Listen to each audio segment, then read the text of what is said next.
So please give it up. Tom Baxter.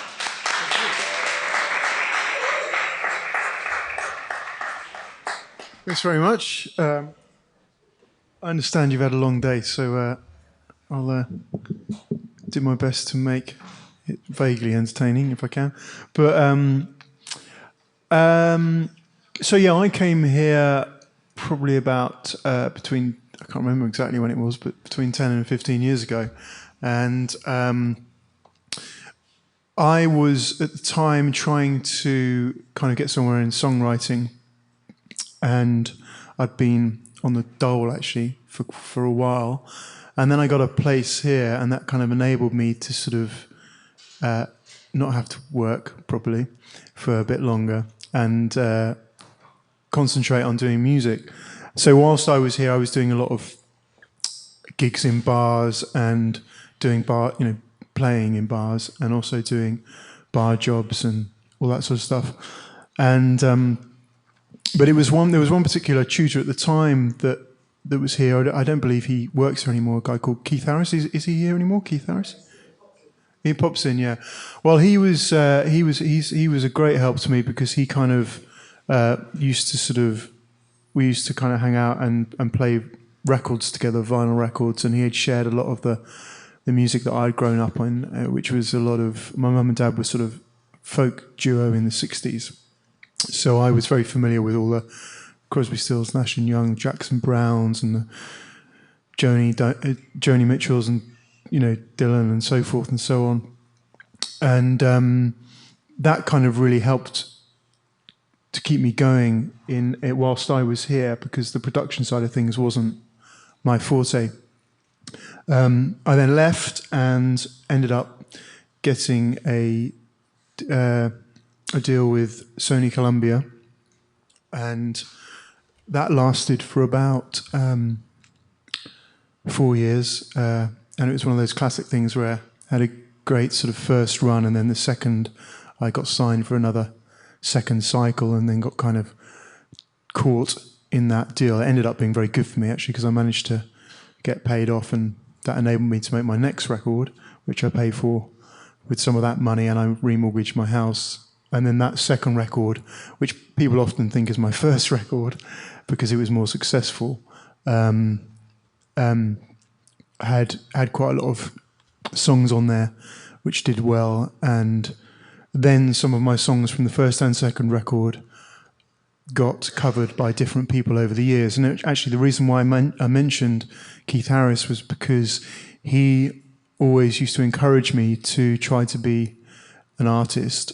And instead of going into the realms of songwriting for other people, he was always encouraging me to do the albums the best as I could to my own level.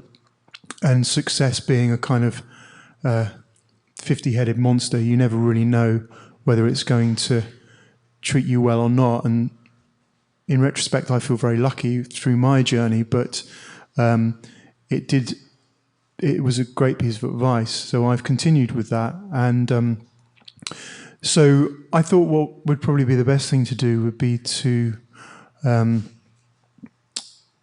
hand out just some of the albums. Actually, if I've got 4 basic albums. There's the first one, which was with Sony.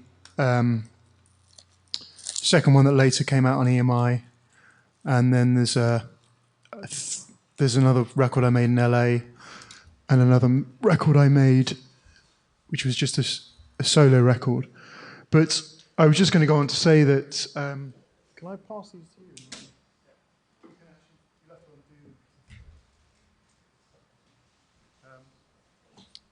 So just take it off, yeah, and people can kind of pass them around there and will.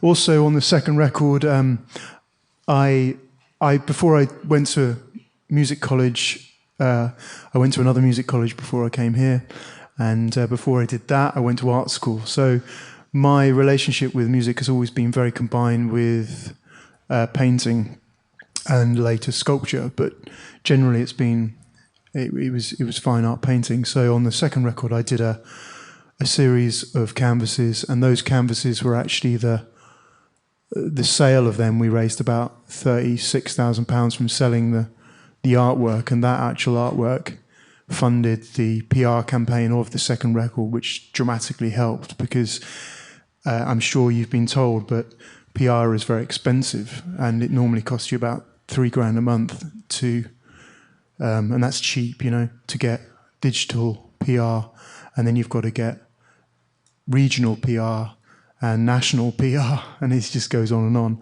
And anyway, so there's some books here.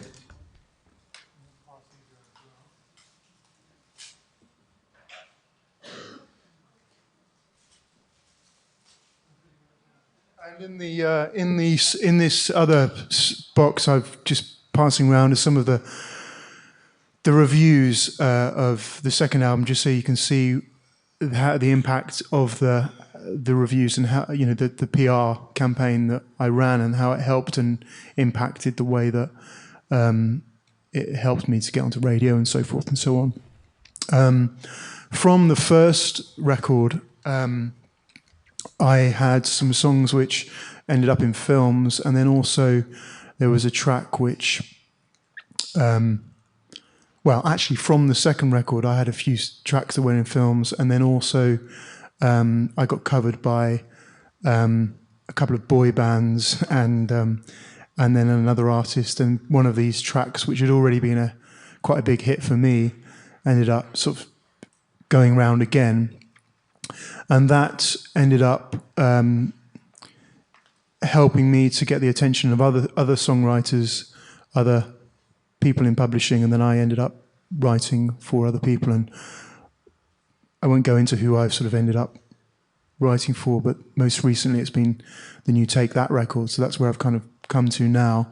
And I'm now presently working on my fourth major record.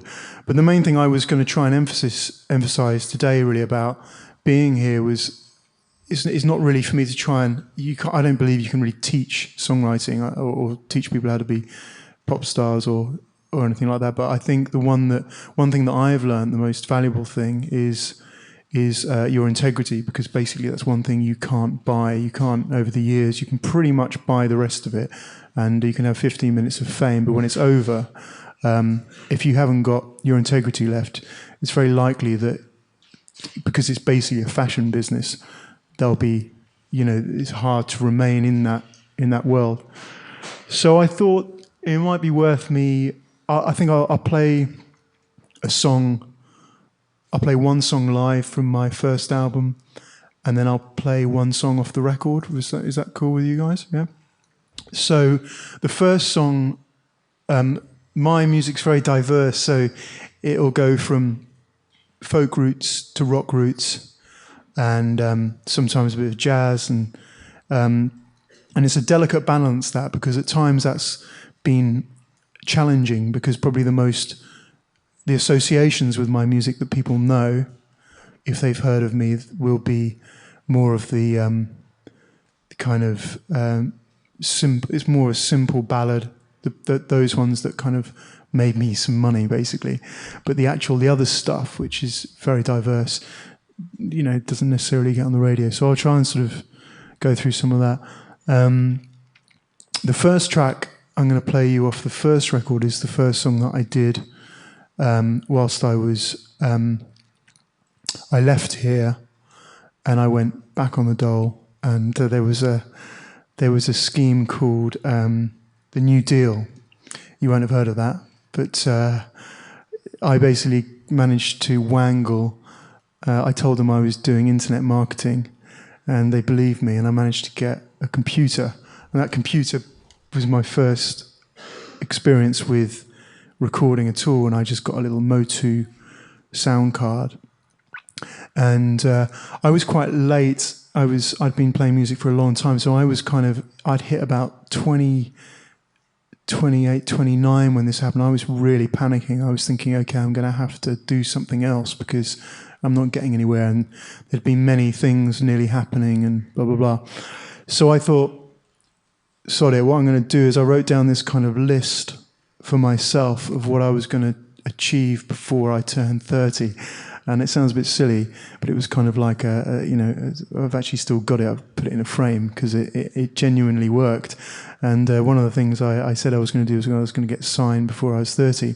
So I started to put down some of these songs, and the other reason was I thought it would be sacrilege if I did hit 30 and I didn't get anywhere, and my children or my grandchildren never knew that I'd written all these songs. And because my dad had been a songwriter and he can't remember half of the songs he wrote, I thought I'd better record them. Anyway, so this was the first one that I put down, and this is from more of I'm going to give you a bit of an insight into my writing process, but this comes from a period. I get into artists and then I just buy every album. I kind of completely absorb myself in their world, and then I tend to write 2 songs. That's generally what happens with me. The first one's really good, and then I try and replicate it, and the second one's not normally as good. And people say, "Oh, it sounds like the first one." That's generally what happens. So this was the first one that I wrote, and it was I'll play you my version, and then I'll explain a little bit more about it.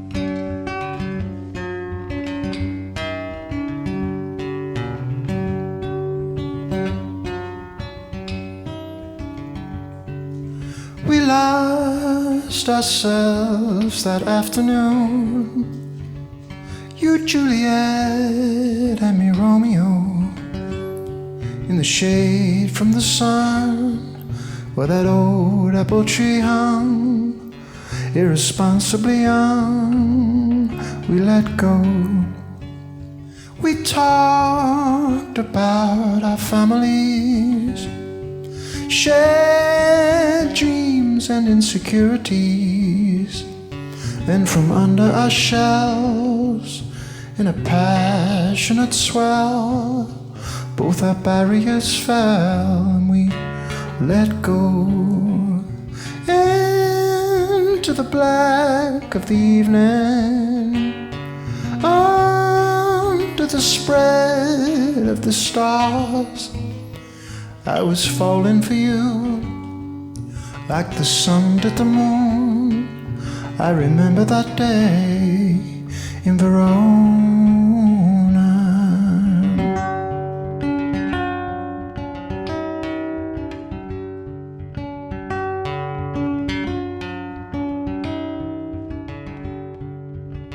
We watched the world from our air balloon.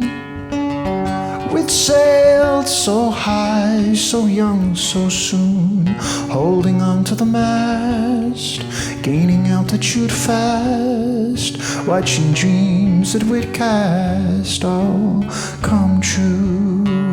Into the black of the evening, under the spread of the stars, I was falling for you like the sun did the moon. I remember that day in Verona.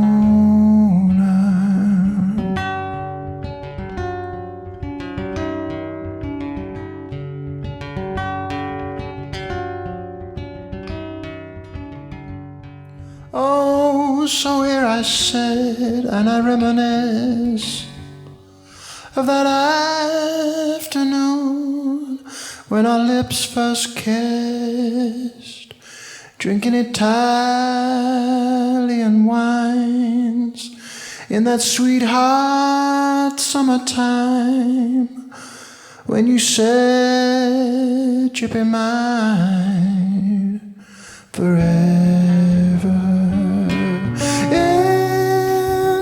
Into the black of the evening, under the spread of the stars, I was falling for you like the sun did the moon. I remember that day in Verona.